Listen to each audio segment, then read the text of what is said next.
To begin, wash your hands.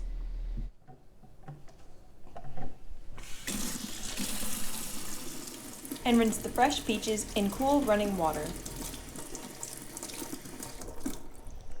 Farmers markets and farm stand crops are picked fresh during peak season.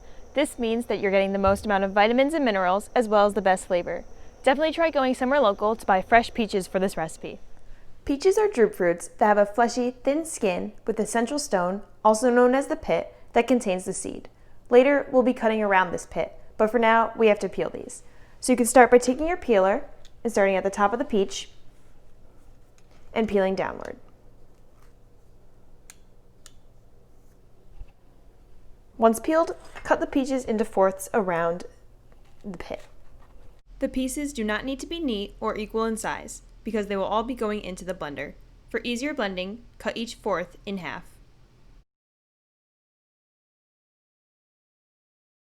Once the peaches are cut, you're going to put them into a water bath consisting of 4 cups of water and 2 tablespoons of lemon juice to prevent browning.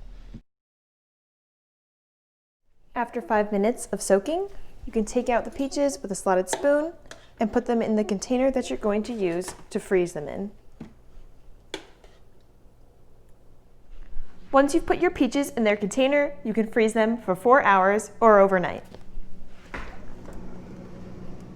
Once the peaches have been frozen, you can take them out of the freezer, add all the ingredients to the blender, and blend. This is about halfway through blending. There are still some big chunks, so I'll just put the blender on a higher setting. You can also add water to help make the mixture more smooth. I'd start by adding a tablespoon or so and keep adding as needed. Once the mixture is blended, it's ready to serve. This peach pie frozen yogurt recipe is super simple and delicious. You're getting vitamins A and C, potassium, and fiber from the peaches, as well as antioxidants from the honey. I hope you try this recipe out and enjoy it.